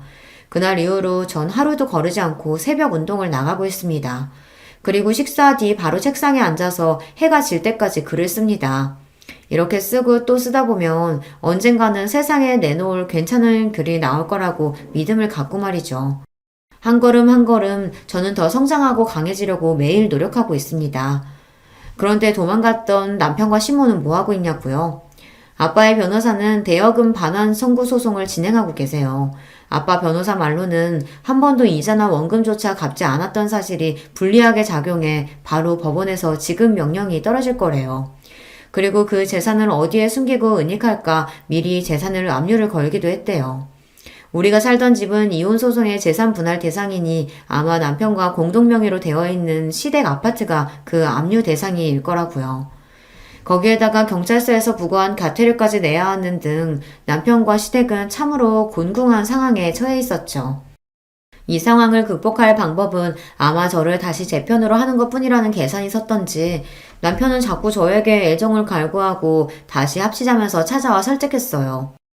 우리 다시 잘해볼 수 있잖아, 어? 당신은 착하고 나 많이 좋아하니까 우린 잘 살 수 있어. 내가 잘할게. 그러니까 장인어른께 압력 풀고 천천히 갚을 수 있게 말씀 좀 드려봐. 어쩌다가 그런 큰돈을 나도 모르게 아빠한테 빌린 거죠? 회사에서 상사랑 다투고 더러워서 회사 그만두고 싶은 와중에 좋은 주식이 있다고 들어서 거기에 투자한답시고 내가 미쳤지. 그 투자는 망한 거네요. 마이너스 80% 났어. 남은 거 처분하고 회복해보려고 가상화폐 넣었는데 그것까지 휴지 조각이 되어버렸어. 남의 피 같은 돈은 어떻게 해서든 뜯어내고 양심 버려가며 돈을 그렇게나 모으더니 그 끝이 결국 이런 거예요? 남편은 제 말에 전곡을 찔렸는지 아무 말도 못하고 고개를 푹 숙였죠. 그 사람들이 얼마나 자린고비 위에 돈을 집착하는 사람인지 아시죠? 남편의 속이 얼마나 썩어 들어갈지 설명하지 않아도 알 것만 같았죠. 하지만 이제 그도 그의 집안도 나와 상관없는 사람들일 뿐입니다. 당신과 결혼하고 5년의 세월은 내 인생 가장 힘든 시간이었어요. 처음엔 그게 다 당신과 시어머니 때문이라고 탓했는데 이젠 깨달았죠. 내가 원하는 삶을 살려면 나 스스로 강하고 현명해져야 한다는 걸요. 그렇기 때문에 이제 알아요. 당신이 그렇게 괜찮은 사람이 아니라는 것쯤은. 끝나는 마당에 솔직히 말할까요? 당신의 얼굴도 꽝이고 남자로서는 더 꽝이었어요. 밤일 횟수가 많으면 뭐해요? 한 번도 만족시켜주지 못하고선. 그러니까 구차하게 매달리지 말고 우리 산뜻하게 헤어지자. 어때요? 늘 날 얕잡아 보던 남편의 그런 표정은 처음 봤습니다. 이 사람이 이런 사람이었던가 진심으로 저에게 놀라는 눈치였어요. 내가 받았던 상처를 그에게 고스란히 돌려주고 나오니 뿌듯했습니다. 네, 그렇게 저는 남편과 이혼을 마무리했고 지금 혼자 살고 있어요. 사랑하는 부모님과 따로 살기로 한 것도 다 제가 홀로 서기 위한 연습이고요. 이혼 소송 결과 살던 집은 반으로 나누어 갖게 되었는데 재산 분할에 목숨을 걸었던 전 남편은 그 결과에 크게 실망하더군요. 시모는 계속해서 친정집에 찾아와서 아들의 빚을 탕감해달라며 읍소하고 했는데 이조차도 경찰에 신고해서 이제 집에 얼씬도 못하고 있습니다. 누구보다 돈을 사랑했던 남편과 시모는 그렇게 두려워하던 경제적 궁핍, 가난의 길로 들어선 것 같아요. 제가 할 수 있는 가장 큰 복수를 하고 나니 전 남편에 대한 미움도 미련도 없이 새 인생 시작할 수 있게 되었죠. 이렇게 제 사연을 풀어놓았는데요. 어떻게 들으셨는지요? 올해 역시 금배추의 김장 물가 뉴스를 들으니 지옥 같은 예전 결혼 생활이 떠올라 이렇게 제 이야기를 쓰게 되었네요. 기회가 된다면 실력을 갈고 닦아 더 재밌고 감동적인 이야기로 또 찾아뵐게요. 그럼 저는 여기서 인사드리겠습니다. 여러분 행복한 하루 보내세요. 안녕하세요. 저는 경기도 하남에 살고 있는 40대 남자입니다. 제 한풀이를 좀 하고 싶어서 저도 용기 내어 사연을 보내봅니다. 가족들에게 말하고 싶지만 다들 상처만 받고 너무 괴로워질 것 같아서요. 저는 2016년도에 결혼했고 딸아이가 하나 있는데요. 아내와는 친구의 소개로 만나서 연애를 짧게 한 뒤에 이어지게 되었네요. 어떤 부분건 그러겠지만 연애하던 시절에는 서로 마음이 잘 맞았어요. 소위 콩깍지가 씌었던 것 같아요. 그런데 결혼할 무렵부터 둘이 싸우게 되었고 그건 결혼하고 나서도 쭉 이어지게 되었어요. 당시에 주변에서는 대부분 신혼에 많이 싸운다길래 그런 줄 알았는데 아내의 불만은 가벼운 사항이 아니었어요. 오빠, 나는 이해가 안 가. 그래도 어머니가 2억까지는 해주실 수 있는 거 아니야?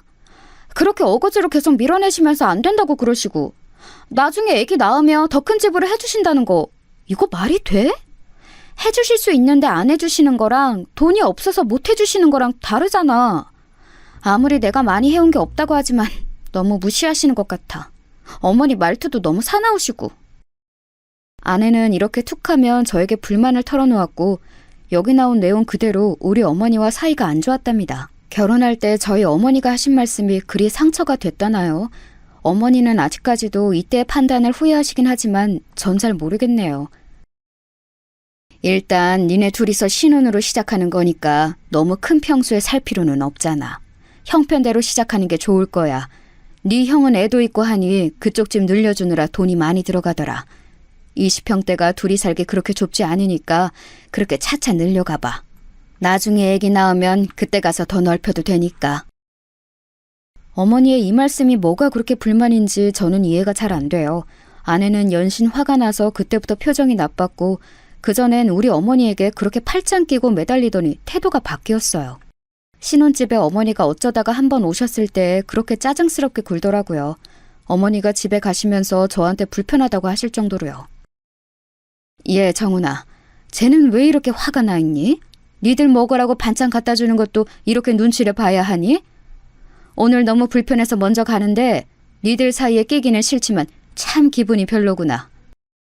이런 말씀하시면서 더운 날 땀 뻘뻘 흘리고 가시고 아내는 배웅하는 제 뒷모습마저 꼴보기 싫었는지 마구 짜증을 내는 거예요. 어머니는 왜 연락도 없이 오셔? 이렇게 갑자기 들이닥치시는 게 말이 되냐고. 내가 언제 반찬해달래서 뭐라고 했어. 집에서 요가하고 있는데 갑자기 오셔서 얼마나 배를 눌러대시는지. 오빠가 마침 왔으니까 다행이지. 안 그러면 나 혼자 엄청 욕먹을 뻔했잖아. 이런 말을 가운데서 듣고 있으려니 중간에 정말 머리가 터질 것 같았어요. 솔직히 아내는 저랑 결혼할 때 혼수도 1,000만 원만 가져왔고 우리 집을 얻을 때에는 대출과 제가 가진 돈 그리고 어머니가 주신 1억까지 합쳐서 얻은 거예요. 역 근처에 투룸 빌라를 얻기가 쉽지 않았지만 그래도 구했고 어찌어찌 주변 형들이나 우리 형들로부터 도움을 받아 리모델링도 깔끔히 해서 들어왔는데요. 아내는 그 꼴도 마음에 안 든다는 거예요. 친구들한테 보여주기 부끄럽다나요? 아니, 나도 잘한 거 없고 얼마 안 가져오긴 했지만 오빠도 알다시피 나도 직장 다니면서 일이 많았단 말이야. 그래서 돈을 얼마 못 모은 것뿐이야. 그리고 나는 이렇게 빨리 결혼하고 싶지 않았어. 오빠가 하도 준비가 다 되었다고 하니 결혼하면 집에서 살림만 하라고 하니 회사를 그만둔 거지. 근데 집도 생각보다 너무 세팅이 덜 되어 있고 나는 회사를 괜히 그만뒀다 싶고 좀 요즘 너무 우울해. 친구들 부르기도 마음에 안 들고. 오빠도 세정이 알잖아. 걔 개포동에 장미 아파트 들어갔어. 나 너무 짜증나서 집들이 안 가고 SNS로 봤는데 좋기 35평 되는 돼 보이더라. 걔도 시부모님이 해주신 집이야. 이러면서 비교를 하는데 우리는 정말 하루가 멀다 하고 싸웠어요. 그러더니 아내는 시간이 좀 지나 급 태세를 바꾸더니 아기를 얼른 갖고 싶다고 하더군요. 저도 당시 스트레스가 많았고 우리 사이에 아이가 없어서 이렇게 하루가 멀다 하고 싸우나 싶기도 했네요. 하지만 아내는 그냥 그런 생각을 한 게 아니라 다른 데에 마음이 가 있었더군요. 바로 우리 어머니가 좀 더 집을 더 큰 데로 옮겨주지 않을까 생각했던 것 같아요. 임신하고 나서 안정기가 되었고 가족들에게 알렸을 때에도 모두 좋아했는데요. 아내는 그때부터 단톡방에 조금 티를 내기 시작했어요. 와중에 저희 형수님과도 사이가 나빴고 형수님은 아내가 불편하다며 단톡방을 나가버리셨지만요. 안녕하세요. 오늘도 날씨가 너무 좋네요. 뱃속에 우리 아기 나오면 다 같이 여행 가면 너무 좋을 것 같아요. 오늘도 열심히 태교할 테니까 우리 애기한테 좋은 말 한마디씩 다 해주세요. 이러면서 되도 않는 덕담을 강요하고 하여간 아내는 여러모로 피곤한 구석이 있었답니다. 어떤 면에서 형수님과도 안 맞았는지 못 들었지만 대충 짐작은 가요. 저희 형이 이런 식으로 말을 했거든요. 야, 정훈아. 나도 애지간해서 니네 부부 일에 끼기 싫은데 네 형수가 너무 피곤해. 아무래도 재수씨 우리 집에 좀 자격지심이 있는 것 같아. 네 형수한테 전에 뭐라 긁어댔다잖아. 뭐 형님만 애기 키우신다고 넉넉하게 사시는 줄 아냐고. 자기도 애기 생겼고 어머니가 집 해주실 거라고 했다나? 그게 엄마랑 확실히 된 얘기는 맞는 거야? 나도 바빠서 대충 들었는데 어이가 없더라고. 네 형수 말로는 재수씨가 그렇게 같이 있을 때 살살 긁어댄다는 거야. 은근슬쩍 일도 시켜대고 말이지. 자기 임신했다고. 거 듣고 보니 나도 썩 좋게 보이지는 않는데 말할 타이밍이 아니라서 참았어. 아무튼 너도 알고는 있으라고. 형 말을 듣고 저는 고개를 절레절레하며 안에서 새는 바가지, 밖에서도 샌다고 도대체 왜 저러는지 모르겠더라고요. 일단은 그러려니 하고 참았던 이유는 아이를 출산하기 전까지 과하게 아내랑 싸우기 싫었어요. 시간이 지나 아기가 태어났고 육아하는 방식으로도 우리는 새롭게 충돌하게 되었어요. 신생아 시절에는 우리 어머니가 와서 몇 번 봐주셨는데 아내는 아예 몇 번 어머니께 맡기고 반나절 넘게 안 돌아오기도 하고 무턱대고 어머니 댁에 아기를 놓고 가기도 하는 등 멋대로였답니다. 그러면서도 집이 좁다고 계속 어머니께 불평을 했었나 봐요. 저한테도 말할 정도니 오죽했겠나요? 오빠, 지금 애기 장난감이랑 침대랑 잔뜩 있는데 좁아 터지겠어. 어머니도 오실 때마다 보고 뭐 느끼시는 거 없나? 이제 슬슬 새로 집 알아보실 때 된 것 같은데. 왜 먼저 말씀을 안 하셔? 나 계속 이렇게 기다리기 힘들어.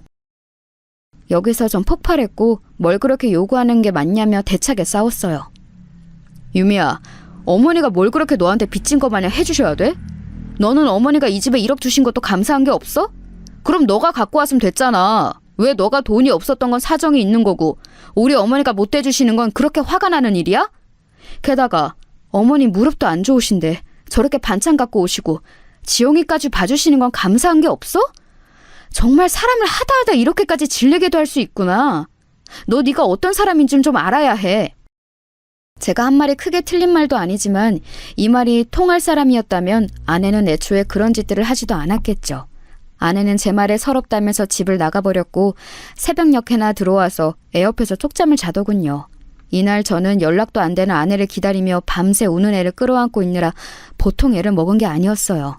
그럼에도 아내는 계속해서 저에게 불만을 쏟아대고 별의별 말들을 보내면서 피곤하게 굴더라고요. 오빠는 오빠가 나한테 얼마나 잘못을 많이 했는지 알아야 돼. 내가 지영이 낳으면서 얼마나 고생했는지 알아? 온몸이 다 아프고 아직도 회복이 안 됐어. 산후 우울증 심해서 눈물만 나. 이런 말들을 해대며 급기야 아이가 3살이 되던 해에는 일을 하겠다며 어린이집에 보내더군요. 나 이렇게 아무런 능력도 없는 사람 아니야.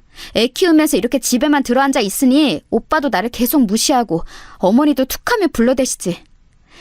나 일할 거고 지영이는 어린이집 보낼 거야. 그렇게 알아.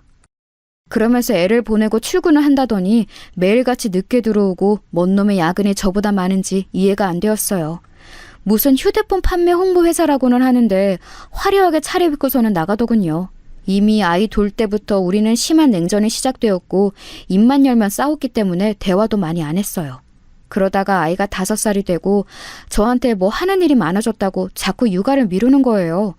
어린이집 엄마들이랑도 좀 어울리는 것 같더니 거기서도 싸움이 나서 또 따로 다니고 이 관계 안에 결국 우리 애만 피해서 보는 듯 했답니다.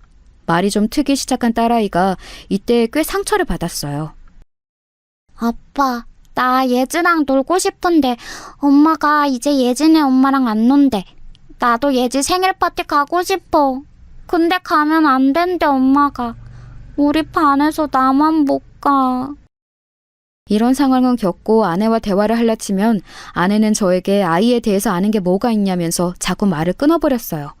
아내는 직장을 다닌답시고 매일 늦게 오고 어쩌다가 가끔 어린이집 엄마들이랑 연락을 해서 주말에도 나가더니 그것도 안 하고 애도 잘 안 보려고 하더군요. 저는 갈수록 이런 결혼 생활에 무슨 의미가 있나 싶었고 어머니는 저희 부부 사이에 대한 걱정이 많으셨어요. 드러내지 않으려고 했지만 아이가 5세 되던 무렵부터 아내는 명절에 저희 본가에 가는 것을 거부했거든요. 나는 안 갈 거야. 어머니한테 받은 상처도 많고 형님이랑도 보기 불편해. 아주버님도 형님 편이신 건 알겠지만 저번에 너무 기분 나쁘게 말씀하시더라. 오빠랑 지영이만 다녀와. 어차피 어머니도 본인 아들 보고 싶은 거지 며느리가 보고 싶은 게 아니라고. 일할 사람이 필요한 거지. 나도 얘기하기 귀찮으니까 빨랑들 준비해서 나가.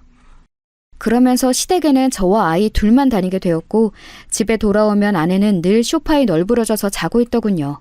아이가 가운데서 눈치 보며 눈물 짓고 불안해하는 게 느껴졌고 그래서 저는 아이 앞에서는 최대한 감정을 드러내지 않았어요. 하지만 그러고 얼마 지나지 않아 아내는 갑작스레 충격적인 선언을 하더군요.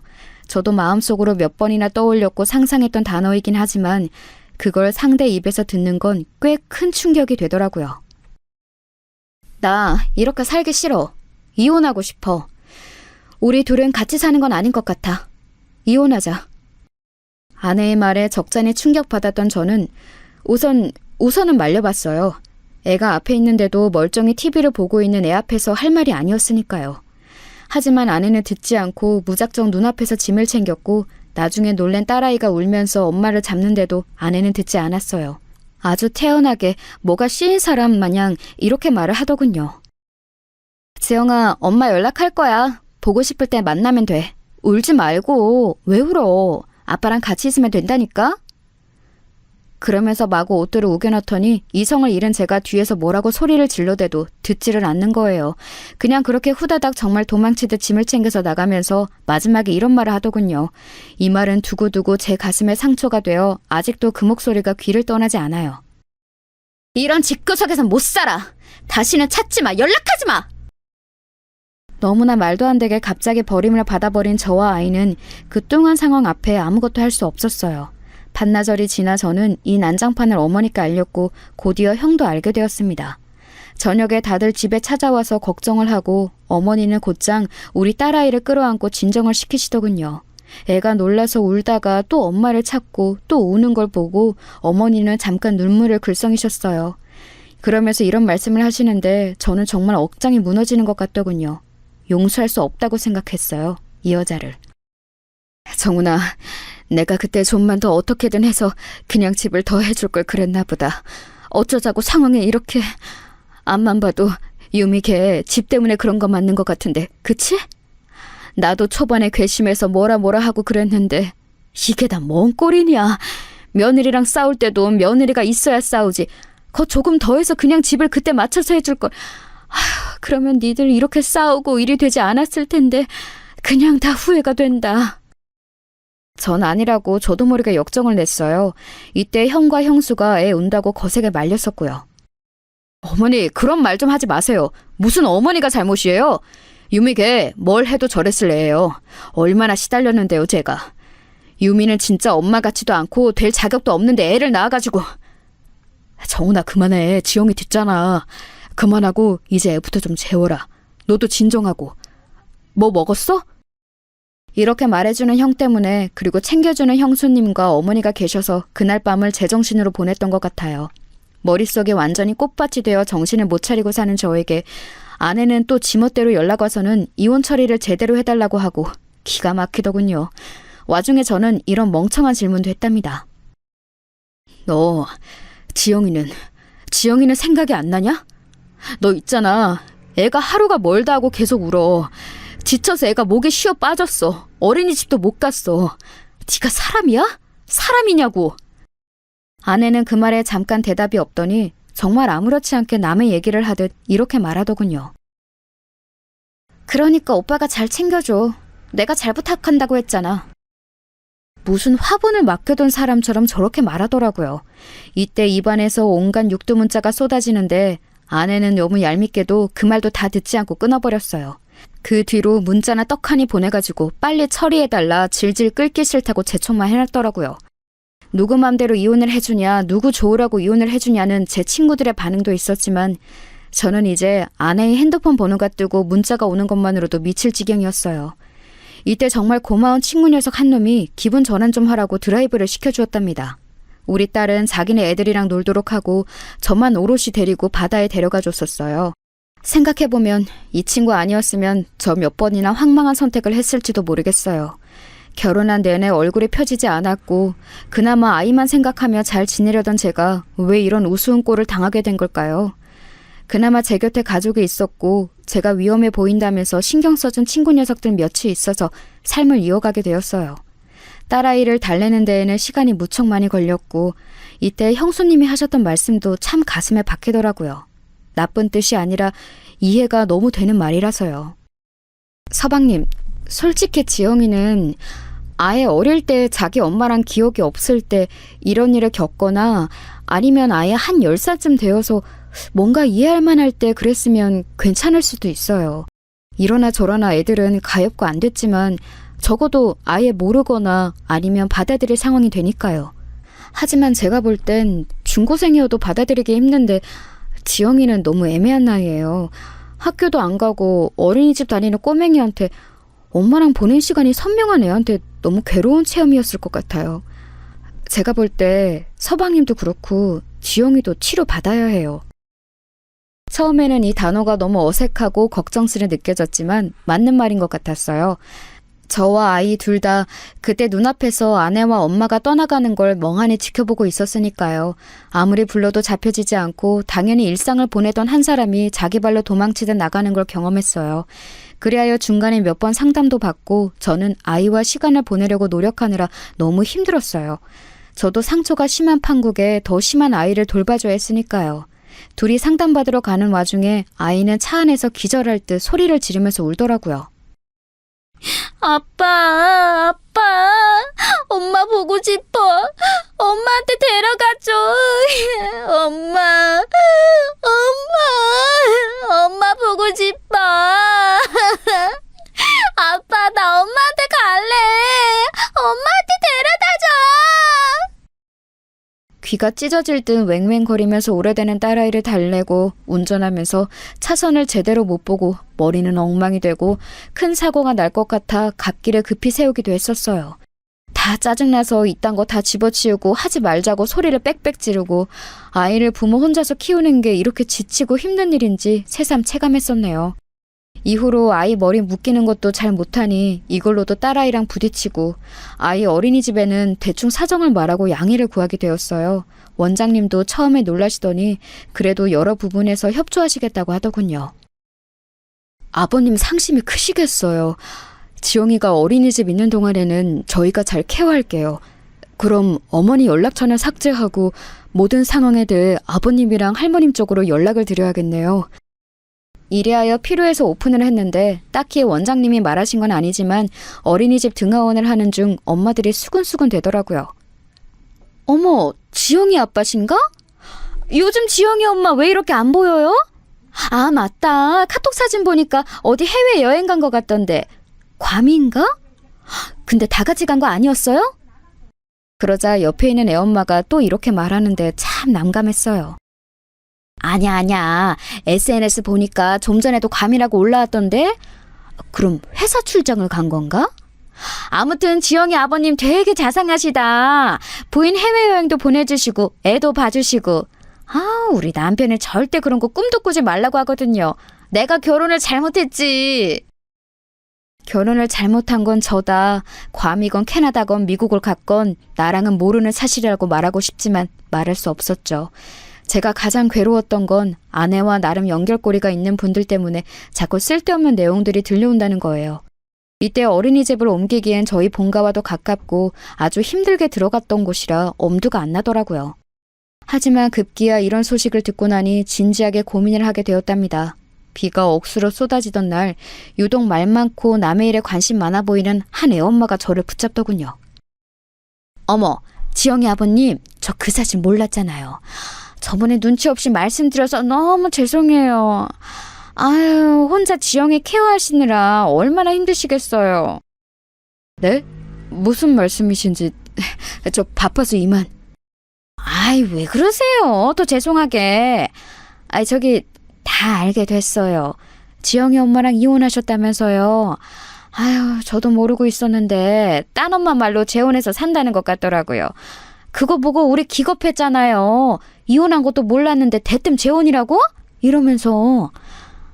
그때 지영이 아빠 앞에서 이래저래 아는 척한 게 너무 죄송한 거 있죠? 너무 민망하고 그래서 제가 대표로 사과하는 거예요. 우리 애들은 똑같이 지영이랑 놀고 할 거니까 마음 놓으세요. 아빠 혼자서 너무 고생이 많으시겠어요. 이때 정말 너무 불필요한 애기들이 귀에 흘려들어오니 미치겠더라고요. 재혼이라니요. 이혼한 지 뭘 얼마나 됐다고 동네방에 떠들고 다닌 건지. 그새 언놈이랑 무슨 놈의 재혼을 했다는 걸까요? 이혼한 뒤에 인생은 각자 가는 거라지만 적어도 제 귀에 들려온 이상 신경이 안 쓰일 수 있나요? 빗방울이 계속 쌓이는데 그 엄마는 자기 마음만 편하려고 계속 쓸데없는 정보를 쏟아내면서 사과 아닌 사과를 하더군요. 안 그래도 며칠 전 지나가다가 저 역 앞에서 봤는데 뭐 멀리서 살지 않고 저 아파트에 사는 것 같더라고요. 거기가 도로 하나 차이로 구가 달라지잖아요. 자기 딴에 뭐 먼데 가서 살겠다고 하다가 잘 안 됐는지 아니면 엄연히 구가 다르니 다른 동네라고 생각하는지는 몰라도요. 응? 어머머머. 이제 보니 지영 아빠 모르고 있었던 것 같은데 제가 괜히 말했나 봐요. 근데 어차피 뭐 그 동네나 이 동네나 걷다 보면 마주칠 거 아니에요. 저도 마주칠 정도면 볼 수도 있으니까 미리 알아두는 게 낫죠. 아무튼 상황이 그렇네요. 지영이 아빠 힘내세요. 요즘 이혼이 흠도 아니고 다들 한 집 건너 사정이 그렇잖아요. 응? 그럼 가볼게요. 이렇게 사라진 애엄마 뒷모습을 보며 저는 제 차까지 걸어가는 그 시간이 너무 길게 느껴지더군요. 나는 아직도 마음을 추스리지 못하고 분노에 뒤싸여 살고 있는데 번듯하게 재혼을 했다니요. 참 팔자 대단하다는 생각밖에 들지 않았어요. 어머니께 이 말씀을 드리자니 알아놓으실 것 같고 형한테만 얘기를 했답니다. 당연히 형은 불같이 화를 냈어요. 야, 보통 미친 게 아니다 진짜. 너 제수씨랑 헤어진 거 1000번 만번 잘한 거 맞아. 근데 정말 사이코도 아니고 아니면 어지간히 사람을 무시하는 건지 그게 뭐 하는 짓이래? 왜 이 근방에서 사는데? 자기 딸이랑 전 남편 마주칠 생각은 못하는 거야? 나 진짜 내가 마주치면 가만 안 놔둘 거야. 아주 기싸대기를 날릴 거니까 너 그렇게 알아. 딴 사람은 몰라도 나랑 마주치면 곱게 안 보내. 형의 심정이 100번 이해는 가지만 진짜 한편으론 불곰 같은 성격인 형과 제 아내가 마주치게라도 될까봐 걱정이 되더라고요. 맘 같아서 저라고 더한 짓을 못할까요? 법이 그렇고 상황이 복잡하니 그따위 짓을 해봤자 손해되는 건 우리니까요. 그냥 참고 속을 삭히고 있는 와중에 아내는 아예 애가 보내는 문자도 답을 안 해주더라고요. 자기 새살림을 차려서 그런지 모르겠지만 전에는 어린이날에 한 번 만나러 나오기도 했었어요. 근데 보지도 않겠다고 하고 양육비 얘기도 서로 대화가 안 되고 그냥 완전히 다 덜어내고 싶어 하는 것 같더군요. 이 부분을 애한테 이해시키는 건 참 죽을 맛이었어요. 엄마가 일이 있어서 연락이 잘 안 되는 것 같아. 멀리 공부하러 가서 한동안은 전화하고 만나기 힘들대. 그래서 답장을 못 하는 거야. 싫어. 엄마한테 전화해줘. 엄마 목소리 듣고 싶어. 아니면 엄마한테 보내줘. 왜 안 되는데? 나 아빠 말 잘 들었잖아. 엄마랑 또 만나고 싶어. 엄마가 다음에 또 보자고 했단 말이야. 전화라도 해줘. 이렇게 떼를 쓰고 들어놓는 딸아이는 이럴 행동을 할 연령대가 이제 아님에도 저에게 무제한으로 난동을 부렸어요. 더 애기 같아지고 버릇없게 굴고 어린이집에서도 돌연 울고 친구를 때리기도 하는 등 불안한 행동을 하더군요. 전화 받는 날이 늘어나고 상담이나 치료 같은 걸 다른 쪽으로 해보는 게 어떻겠냐는 말을 듣는데 저도 순간적으로 머리를 감싸쥐고 이런 말을 하게 되더군요. 선생님, 저도 모르겠네요. 어떻게 하면 될까요? 누가 좀 이렇게 하라고 확 정해주면 좋겠어요. 이러니 담임 선생님도 난감해하시고 결국 어머니가 중간에 딸아이를 데리고 오기도 하고 난장판이 되었답니다.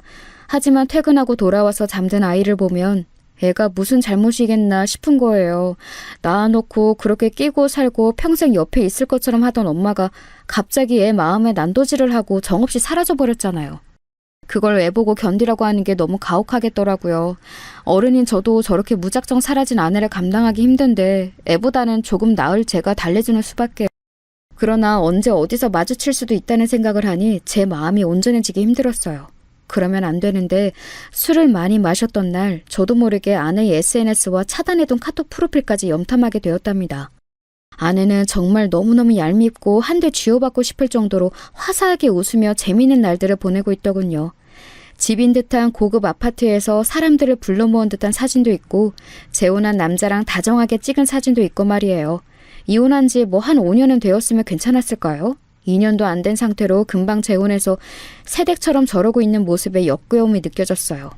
저는 하루가 다르게 말라가고 죽을 상을 하고 회사를 다니고 있는데 말이에요.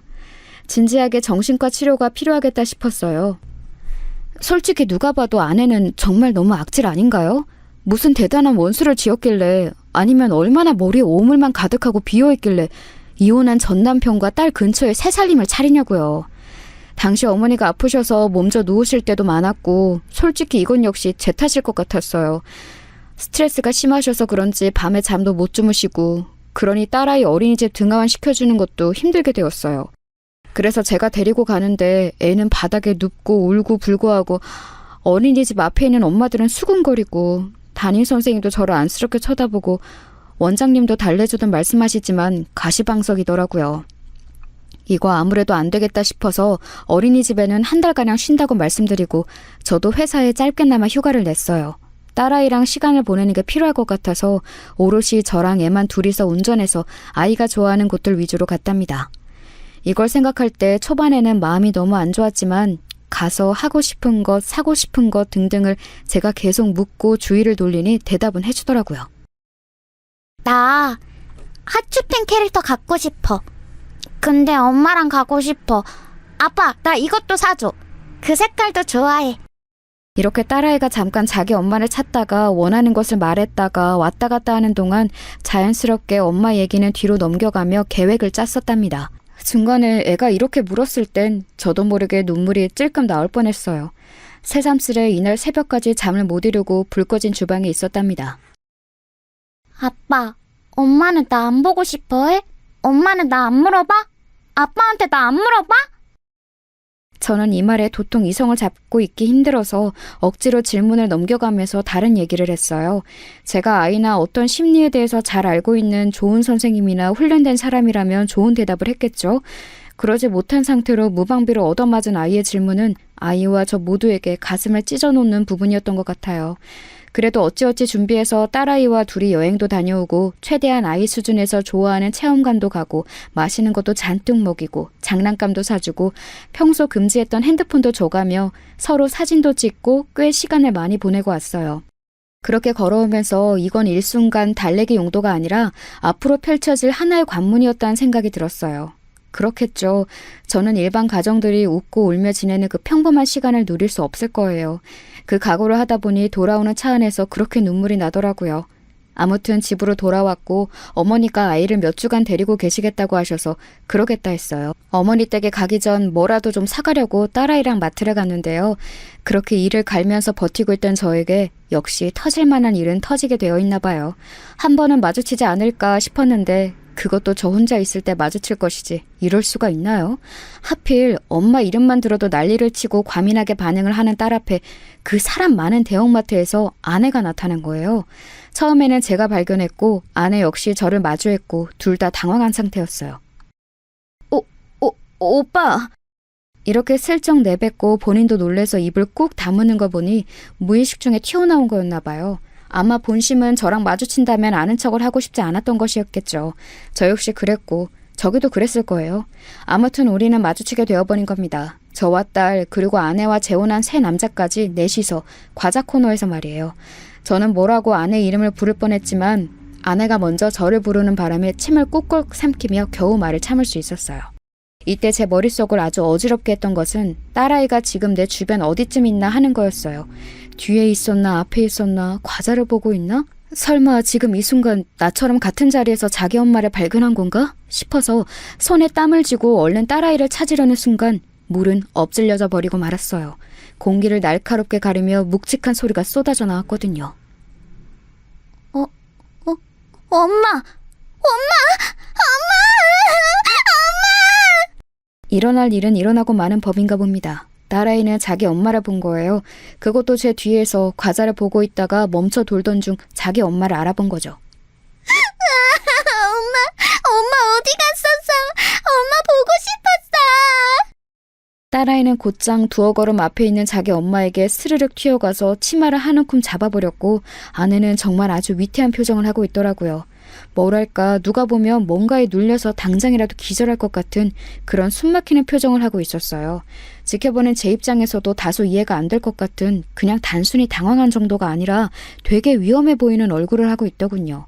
아무튼 이 시각에 아내 옆에 서 있던 그 새 남자는 키도 훤칠하니 크고 좋기 190은 되어 보이더군요.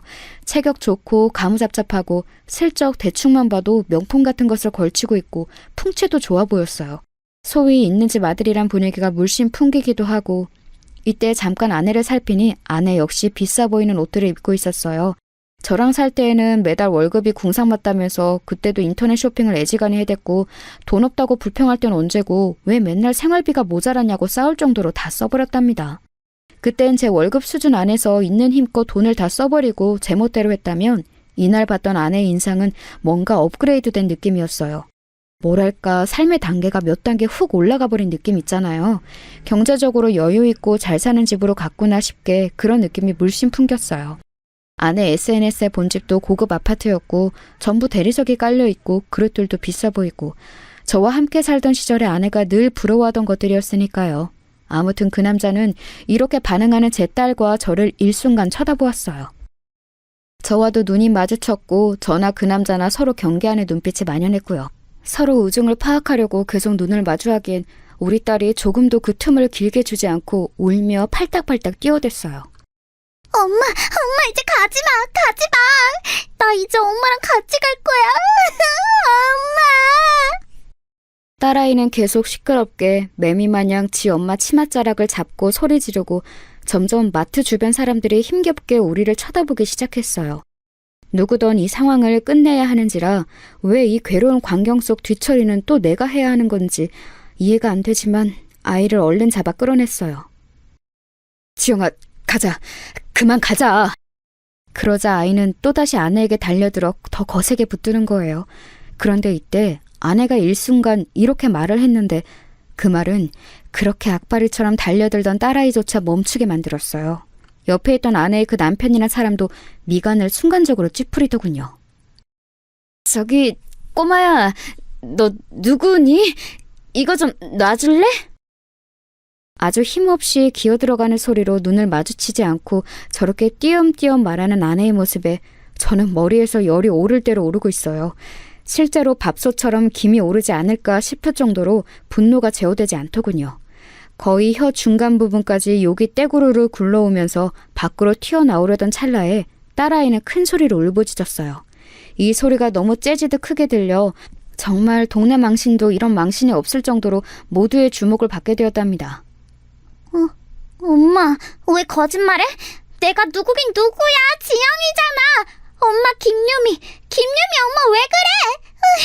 엄마 미워. 왜 거짓말해? 딸은 이때 자기 나름대로 성이 났는지 지 엄마 근처로 못 가게 잡는 저를 뿌리치면서 발을 탕탕 굴러대고 괴성을 질렀어요. 그렇게 떼쓰고 들어놓을 나이도 한참 지났고 그 나이 때에도 흔히 저러지 않던 애인데 어지간히 스트레스가 감당이 안 되는 모양이었어요. 정말 제 3자의 눈에는 누가 봐도 엄마라고 소리 지르는 어떤 여자 얘기와 비통한 얼굴의 그 아이 아빠, 그리고 엄마임을 부인하는 어떤 여자와 그 옆에 딱 붙어있는 체격 큰 남자며 냈다 당황스러워하는 상황을 보고 대충 유추가 되지 않을까요? 이 꼴을 보고 있자니 정말 너무 마음이 진정되지 않는 거예요. 동물원 안에 들어가 있어도 이보다 창피할까 싶었고 빨리 여기서 도망나가고 싶었어요. 와중에 너무 졸렬하고 비열하게 느껴졌던 건 아내는 꼴에 자기도 주변 시선을 의식했는지 이악 물고 계속 부인을 하는 거예요. 아니야. 저기 좀 놔줄래? 아니라니까. 그런데 그 순간 이혼 후 제 마음으로는 몇 번이나 상상해왔던 그 이미지, 꿈에서도 몇 번이나 욕을 하며 깨어나고 그 행동을 하지 못해 속이 멍들었던 그 이미지 말이에요. 그게 바로 제 눈앞에서 재현되는 것을 보게 되었어요. 계속 난감해하면서 딸아이를 밀어내는 아내를 그 옆에 서 있던 건장한 남자의 표정이 점점 굳어지더니 조금의 망설임도 없이 뺨을 거세게 올려붙이는 게 아니겠어요? 거센 행위가 순간적으로 훅훅 지나가고 나니 갑자기 주변이 뜨겁게 느껴질 정도로 그 힘이 셌던 것 같아요. 딸아이는 놀라서 순간적으로 저한테 착 감겨서 안겼고 저 역시 저 남자가 아내가 아닌 우리에게 뭔가를 가할까 싶어 애를 바짝 안고 경계하면서 쳐다봤어요. 헌데 이 남자의 분노를 발사하는 방향은 그 손이 움직인 대로 아내에게 향하는 것이었더군요. 유미야, 너 진짜 못 써먹겠다. 어디서 이렇게 달달하게 거짓말을 해? 너 진짜 내가 우스워? 우습냐고! 더 당해볼래? 정말 한눈에 봐도 두께감 있고 묵직해 보이는 그 손은 미세하게 떨리고 있었고 언제건 다시 발사할 준비를 하고 있는 듯했어요. 아내는 머리를 부여잡고 눈이 엄청나게 커져서는 그 남자를 응시했고 동시에 주변을 빠르게 훑어보더군요. 제 생각엔 아마 그 순간에도 다른 사람들을 의식하고 있었던 것 같아요. 딸아이와 저 모두 당황해서 있는 사이 그 남자는 한숨을 팍팍 쉬더니 제가 들어도 상관없다는 듯, 아니 마치 저보고 들어보라는 듯이 말을 하더군요.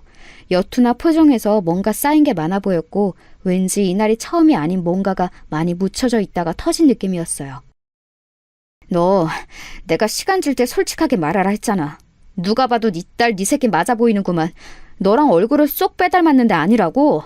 너 진짜 나랑 우리 집이 우습게 보이냐? 내가 이혼한 건 잘못 아니라고. 혹시 또 더 숨기는 거 없냐고 몇 번이나 물어봤잖아. 애는 없었냐고. 나는 초혼이지만 너랑 재혼하는 거 다 괜찮다고, 다 받아줄 수 있다고 얼마나 말했어. 너 그때 뭐라고 했냐? 결혼한 지 얼마 안 돼서 이혼했고 애는 없다고 했잖아. 암만 생각해도 이상해서 계속 물어봐도 너 곧 죽어도 아니라고 했지? 기억나 안 나? 남자는 아주 무섭게 아내를 다그치며 코너로 몰고 있었고 아내는 주변 시선이 꽂히는 게 못 견디겠던지 양손으로 얼굴을 가리며 고개를 끄덕거리더군요. 야, 너 진짜 최악이다. 너 같은 애 처음 봐. 우리 엄마한테 끝까지 애 없다고 우길 땐 언제고 임신 거짓말할 때부터 바로 쳐냈어야 했어. 야, 솔직히 까보자. 너 그때 임신 가짜로 한 거 맞지? 결혼해서 우리 집에 들어앉으려고 뻥친 거 아니냐고. 이건 또 무슨 얘기인지 듣는 내내 계속 입만 쩍 벌어지더라고요. 남자가 웅얼대며 화냈던 말들을 제가 다 정확하게 이해한 건진 모르겠지만 대강의 내용은 그렇더라고요. 아마 아내는 저 남자랑 결혼하려고 가짜 임신 거짓말을 했던 모양이에요. 뭐 임신을 했다고 하면서 결혼으로 끌고 갔던 게 아닐까요? 나중에 알고 보니 임신이 아니었고 결혼은 물을 수 없고 그렇게 부잣집 남편과 생활을 했던 것 같아요. 이혼한 사실을 오픈하면서 저 남자는 본인은 초혼이니 아이 여부가 궁금했던 것 같고 아내는 기를 쓰고 우리 딸아이를 부정했던 것 같아요. 그래서 그렇게 연락도 안 받아주고 아예 잠적하듯이 종적을 감춘 것일까요?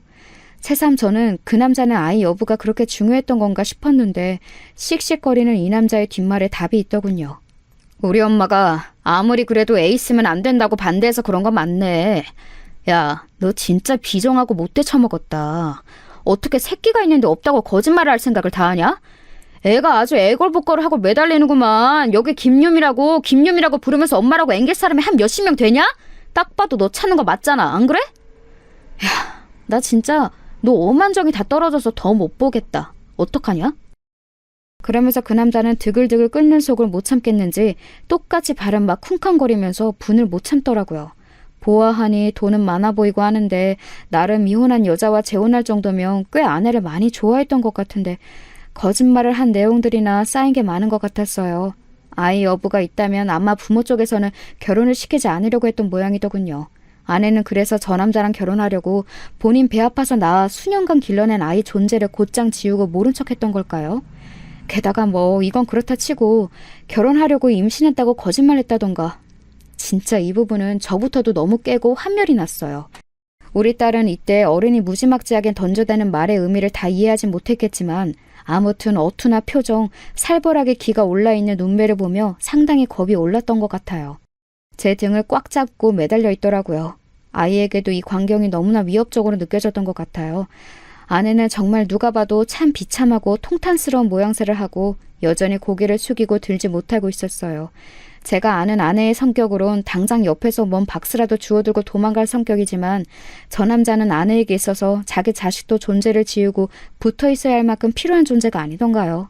그런 존재가 자기를 야단치고 소리 지르니 그냥 꼼짝없이 참는 모습을 보며 강자에게 약하고 약자에게 지독하게 구는 아내의 모습을 다시 한번 확인하게 되었어요.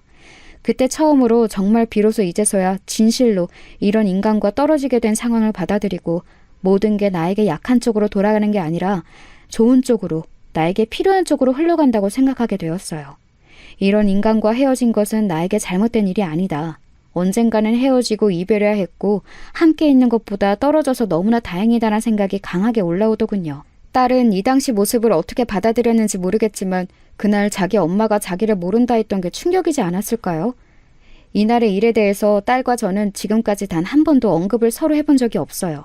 반년 전의 일인데 말이에요. 아무튼 그 상황에서 그 남자는 아내와만 할 말이 있어 보였고 우리 딸아이의 존재를 확인한 뒤 우리와는 용건이 없어 보이더군요.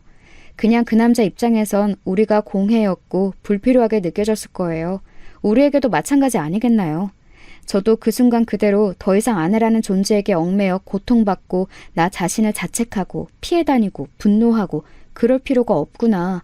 그럴 만한 무게가 있는 인간이 아니라는 걸 깨닫게 되었답니다. 그대로 자리를 툭툭 털고 일어나 딸아이에게는 다른 마트에 가자는 말만 한 뒤 손을 잡고 서둘러 나왔어요. 그렇게 목을대를 긁어가며 쌩소리를 질러대던 딸도 이 광경에 뭔가를 무겁게 느꼈던 건지 순순히 따라 나왔어요. 그러더니 이렇게 말하더군요. 아빠, 나 졸려.